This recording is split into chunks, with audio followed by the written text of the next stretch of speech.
أعوذ بالله من الشيطان الرجيم بسم الله الرحمن الرحيم رب زدني علما قال الله تعالى إن الله وملائكته يصلون على النبي يا أيها الذين آمنوا صلوا عليه وسلموا تسليما এই আয়াতের অর্থটা মুফতি শফি বা মুফতি শাফি রহমতুল্লাহ আলাইয়ের তাফসির গ্রন্থ থেকে অনুবাদটুকু নেওয়া হয়েছে।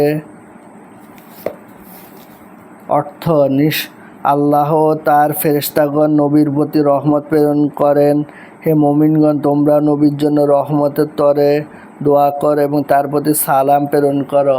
দুশোই পড়লে 30টি ফজিলত পাওয়া যায়, রহমত, বরকত, মাগফিরাত পাওয়া যায়। সাল্লাল্লাহু আলাইহি ওয়াসাল্লাম। আজকের আলোচনার বিষয় হচ্ছে মাযহাব এবং তাকলিদ কি এবং কেন। মাযহাব অর্থ পথ, কোরআন সুন্নাহর আলোকে জীবনযাপনের পথ। চার মাযহাবের ইমাম আজম আবু হানিফা রহমতুল্লাহ আলাই, ইমাম শাফি রহমতুল্লাহ আলাই, ইমাম মালিক রহমতুল্লাহ আলাই, ইমাম হাম্বলি রহমতুল্লাহ আলাই কোরআন সুন্নাহর আলোকে এবং সুন্নাহর আলোকে মাসলা ফতোয়ার কিতাব লিখে গিয়েছেন, যাতে সাধারণ মানুষ যেন সহি মাসলা, সহি ফতোয়া কোরআন সুন্নাহর আলোকে যেন 100% কোরআন সুন্নাহর আলোকে যেন জীবনযাপন করতে পারে, তার পথ দেখিয়ে গেছেন। মাযহাব শব্দের অর্থ পথ, আর তাকলিদ অর্থ হচ্ছে অনুসরণ করা। মাযহাব মানে দল নয়। আমাদের আহলে হাদিস ভাইরা বলেন মাযহাব মানে দল। হক্কানি ইমাম আজম আবু হানিফা রহমতুল্লাহ আলাই আল্লাহ সাল্লামকে স্বপ্নে দেখেছেন এবং আল্লাহকেও স্বপ্নে দেখেছেন। ইমাম শাফি, ইমাম মালিক রহমতুল্লাহ আলাই, ইমাম হামদ রহমতুল্লাহ আলাই তার সাল্লামকে স্বপ্নে দেখেছেন। এবং ইমাম আবু হানিফা ইমাম হাম্বল রহমতুল্লাহ আলাই জীবনী থেকে জানা যায় যে তার মৃতদেহ দেখে 70,000 বেধর্মী মুসলমান হয়ে গিয়েছে। 100% কোরআন সুন্নাহ মাফিক চলার জন্য আল্লাহর কাছে বেশি বেশি দোয়া করা এবং হক্কানি আলেম, হক্কানি মুফতি, হক্কানি মুহাদ্দিস, হক্কানি মুফাসসির, আল্লাহর ওলি আলেমদের সোহবত থেকে সহি মাসলা ফতুয়া জানা এবং মানার তৌফিক দান করুন। আজকের আলোচনার বিষয় হচ্ছে মাযহাবের বিষয়। প্রথম পর্ব, বাংলাদেশের বড় মাপের আলেম মুফতি দেলোয়ার এবং বাংলাদেশে আরেকজন বড় হাদিস বিশারদ বড় মাপের আলেম মুফতি মাওলানা আব্দুল মালিক সাহেবের ভূমিকা। হাদিস থাকতে ফিকের প্রয়োজন হয় কেন? প্রশ্নটি উত্তর জানতে হলে প্রথমে বুঝতে হবে ফিক কাকে বলে। ফিক বলা হয় কোরআন ও হাদিসের সুস্পষ্ট বিধানাবলীর সুবিন্যস্ত ও সংকলিত রূপকে। কেননা ফিকের মধ্যে তাহারাত, পবিত্রতা থেকে ফরায়েজ, মৃত ব্যক্তির পরিত্যক্ত সম্পত্তির সাথে সংশ্লিষ্ট মাসাইল পর্যন্ত জীবনের সকল ক্ষেত্রের মাসাইল বিভিন্ন অধ্যায় ও পরিচ্ছেদের অধীনে এক স্থানে সন্নিবেশিত করে দেয়া হয়েছে। ইসলামী ইবাদতসমূহের নিয়ম কানুন ও পদ্ধতি সুবিন্যস্ত রূপকে যা রাসূল সাল্লাম তার সাহাবীগণকে শিখিয়েছিলেন, তারা তাবিগণকে এবং তারা তাদের পরবর্তী লোকদেরকে শিখিয়েছেন। একটি উদাহরণ দিলে বিষয়টি স্পষ্ট হবে। আমরা প্রতিদিন যে 5 ওয়াক্ত নামাজ পড়ি তার তাকবীরে তাহরিমা থেকে না সালাম পর্যন্ত এবং মাসালাসমূহ যদি আপনি হাদিসের কিতাব থেকে সংগ্রহ করতে চান, তাহলে হাদিসের 1-2টি কিতাব নয় 10-20 কিতাবে তা পাবেন না। নামাজের বিভিন্ন সংক্রান্ত হাদিস যা 100-এরও অধিক কিতাবে বিক্ষিপ্তভাবে রয়েছে, তা যদি আপনি এক জায়গায় একত্রিত করেন, তারপরে সংক্রান্ত মাসাইল জানার জন্য আপনাকে নিম্নোক্ত কাজগুলি করতে হবে। ক. নামাজের কাজসমূহ একটি পূর্ণাঙ্গ খসড়া তৈরি করা। কেননা কোনো হাদিসে স্পষ্টভাবে এই পূর্ণাঙ্গ খসড়া উল্লেখ করা হয়নি। জমাকৃত হাদিসসমূহের মধ্যে সহিহ জয়ীফ নির্ণয় করা।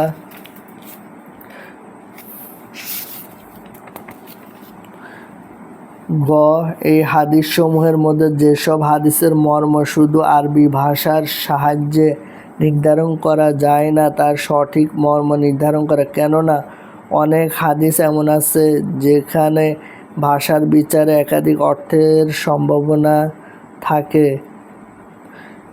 গহ কিছু হাদিস এমন আছে যার বিধান মানসুখে রহিত হয়ে গেছে, কিন্তু এর দলিল সেই হাদিসে উল্লেখ নেই।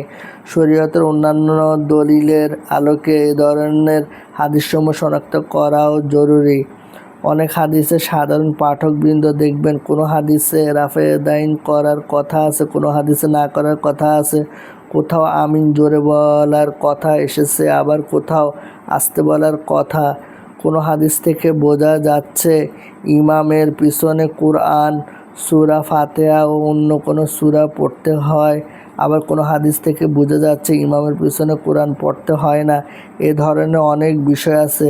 এখন এসব বিষয়ে কি কর্মপন্থা অবলম্বন করা হবে এবং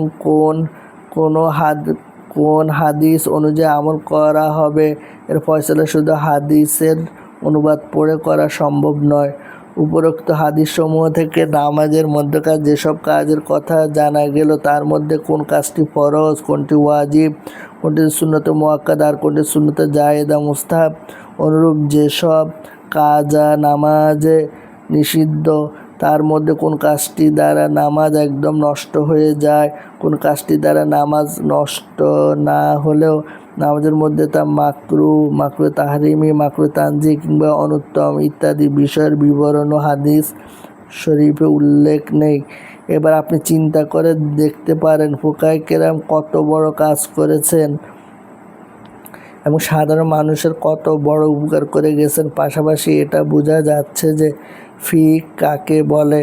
ফুকাহায়ে কেরাম নামাজ সংক্রান্ত হাদিসসমূহ একত্রিত করে তার আলোকে নামাজের ধারাবাহিক পূর্ণাঙ্গ রূপটি সংকলন করেছেন এবং একজন সাধারণ মানুষ শুধু নয়, একজন আলেমও হাদিসের অসংখ্য কিতাব থেকে এ সংক্রান্ত হাদিসসমূহ একত্রিত করার পরও নামাজের পূর্ণাঙ্গ রূপরেখা এবং এর মাসায়েল আহরণ করতে উপরোক্ত যে জটিল সমস্যাগুলির সম্মুখীন হতো, শরীয়তের দলিল প্রমাণের আলোকে তার সমাধান দিয়ে গেছেন।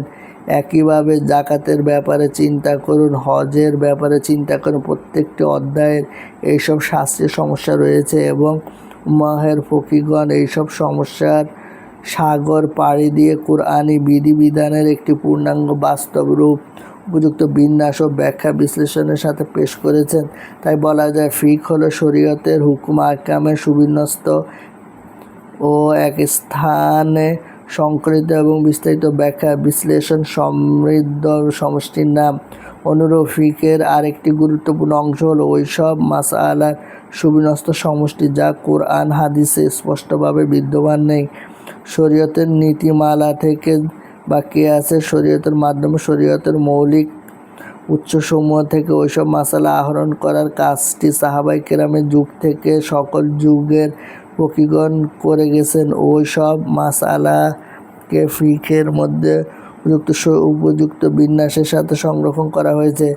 ফিকহের পরিচয় জানার পর এই প্রশ্নটির উত্তরও স্পষ্ট হয়ে গেল যে হাদিস থাকা অবস্থায় ফিকহের প্রয়োজন কি। কেননা যখন ফিকহ হাদিস থেকে বিচ্ছিন্ন কোনো বিষয় নয়, বরং হাদিস শরীফের ব্যাখ্যা বিশ্লেষণ ও হাদিস শরীফের হুকুম আহকামেরই সুবিন্যস্ত সংকলিত রূপ, তাই খোদ হাদিসের জন্যই এবং সহজভাবে সঠিক পন্থায় হাদিস শরীফের অনুসরণের জন্যই ফিকহের প্রয়োজন।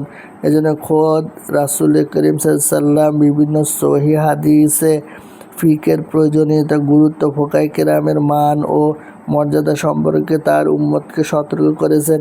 আর এজন্য ফিকহ বিমুখ ব্যক্তিরা কখনো হাদিসের অনুসারী হতে পারে না। হাদিসের সঠিক অনুসারী তারাই যারা ফকিহগণের নির্দেশনা ক্রমে ফিকহের আলোকে হাদিস শরীফ অনুসরণ করে। হাদিস অনুসরণের এই পদ্ধতি খায়রুল কুরুন সাহাবা তাবেঈনের যুগ থেকে চলে আসছে এবং ইসলামের সকল যুগে মুসলিম জাতি এই পদ্ধতিতে হাদিস শরীফের অনুসরণ করে ধন্য হয়েছেন। তাই এটি হলো হাদিস অনুসরণের সুন্নাহ নির্দেশিত পন্থা। আজকাল হাদিস অনুসরণের নামে ফিকহে ইসলামী ও ফুকাহায়ে কেরামের বিরুদ্ধে যে প্রোপাগান্ডা চালানো হচ্ছে, এটা কখনো হাদিস অনুসরণ নয়, এটা সুন্নাতে মুতাওয়ারাসার বিরুদ্ধাচরণ। অন্য ভাষায় বললে এটা হলো হাদিস অনুসরণের একটি বেদাতি বা নব আবিষ্কৃত পন্থা। মাযহাব কি এবং তাকলিদ কাকে বলে? মাযহাব অর্থ পথ। কোরআন সুন্নাহর আলোকে যে মাসলা ফতুয়া দেওয়া হয়, সহি মাসলা ফতুয়া, তাহাই অনুসরণ করা। তাকলিদ অর্থ অনুসরণ করা। মাযহাব অর্থ হচ্ছে কোরআন সুন্নাহর আলোকে রাস্তা। মাযহাব কি এবং তাকলিদ কাকে বলে? আপনি যদি ফিকহের পরিচয় পেয়ে থাকেন তবে এবার আরও একটি বিষয় লক্ষ্য করুন। আমরা ইতিমধ্যে শুনেছি কোরআন সুন্নাহর হুকুম আহকামের সুবিন্যস্ত সংকলনই হচ্ছে ফিক। এই ফিকের একাধিক সংকলন বিদ্যমান ছিল, যার মধ্যে বর্তমান কাল পর্যন্ত শুধু 4টি সংকলনের স্থায়িত্ব গ্রহণযোগ্যতা পেয়েছে। সেই সংকলনগুলো হচ্ছে ফিকহে হানাফি, যার সংকলনের ভিত্তি স্থাপনের কাজটি ইমাম আজম আবু হানিফা রহমতুল্লাহ আলাইহির জন্ম 80 হিজরি, মৃত্যু 150 হিজরি এর হাতে সুসম্পন্ন হয়েছে। ফিকহে মালিকি, যার সংকলনের ভিত্তি স্থাপিত হয়েছে ইমাম মালিক রহমতুল্লাহ, জন্ম 94 হিজরি, মৃত্যু 179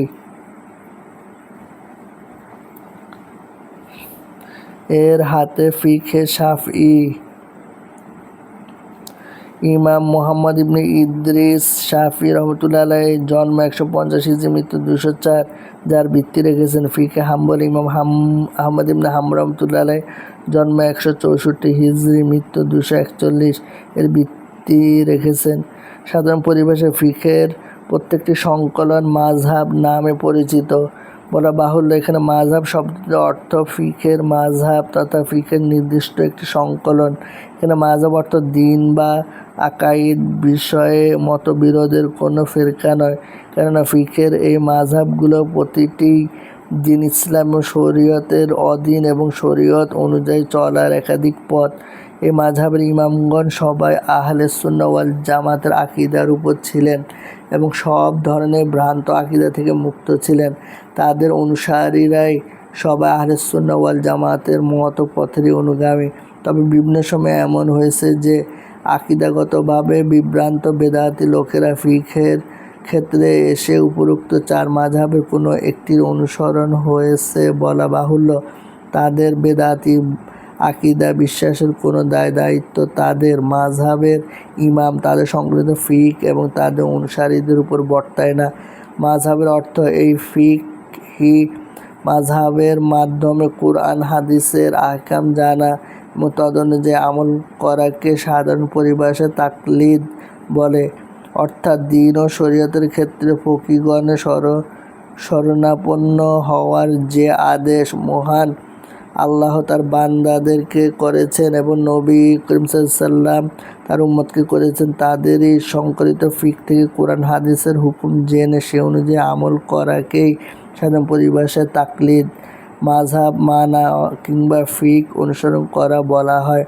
আপনি যদি ফিকের পরিচয় পেয়ে থাকেন তাহলে আপনাকে আর বলে দেওয়ার প্রয়োজন হবে না যে তাকলিদ বৈধ কি অবৈধ বা ফিক অনুযায়ী আমল করার বিধান কি, কিংবা কোন ফিকহি মাযহাবের অনুসরণ করা ভালো না মন্দ। ফিকহের পরিচয় জানার সাথে সাথে এই বিষয়টিও স্পষ্ট হয়ে গেছে যে কোরআন হাদিস অনুসরণ করা সঠিক, সহজ এবং নিরাপদ পথটি হলো ফিকহের আলোকে ফুকায়ে কেরামের নির্দেশনা যে আমল করা। সাহাবায়ে কেরামের যুগ থেকে আজ পর্যন্ত মুসলিম উম্মাহর মধ্যে এই পদ্ধতি সর্বজন স্বীকৃত অনুসৃত।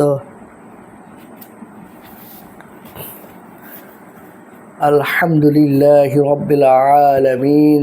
রব্বানা যালামনা আনফুসানা ওয়া ইল্লাম তাগফির লানা ওয়া তারহামনা লানাকুনান্না মিনাল খাসিরিন। রব্বানা লা তুযিগ কুলুবানা বা'দা ইয হাদাইতানা ওয়া হাব লানা মিন লাদুনকা রাহমা ইন্নাকা আনতাল ওয়াহ্হাব।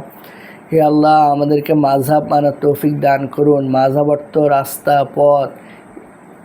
ইসলামী ফিক সূক্ষ্ম জ্ঞান, ফরজ, ওয়াজিব, সুন্নত, নফল, মুস্তাহাবের কোরআন সুন্নাহর আলোকে বিন্যাস। নামাজ, রোজা, হজ, যাকাত জীবনের সব ক্ষেত্রে মাযহাব মেনে চলার তৌফিক দান করুন, তাকলিদ অর্থ অনুসরণ করা। আহলে হাদিস ভাইরা কোরআন হাদিস নিয়ে লক্ষ লক্ষ রাসূল সাল্লামের সহিহ হাদিস, কোরআন 114টা সূরার তাফসির, প্রায় 50, 100, 200, হাজার হাজার তাফসির রয়েছে, ওইগুলি তারা পড়ে না। এবং রাসূল সাল্লামের লক্ষ লক্ষ হাজার হাজার লক্ষ লক্ষ সহিহ হাদিস আছে, সহিহ মাসলা আছে। রাসূল সাল্লামের হাজার হাজার লক্ষ লক্ষ সহিহ ফতোয়ার কিতাব আছে, সেগুলি হক্কানি আমলদার আল্লাহর ওলি মুফতি মুহাদ্দিস মুফাসসিরদের সোহবতে থেকে তাদেরকে জিজ্ঞাসা করে আমল করার তৌফিক দান করুন।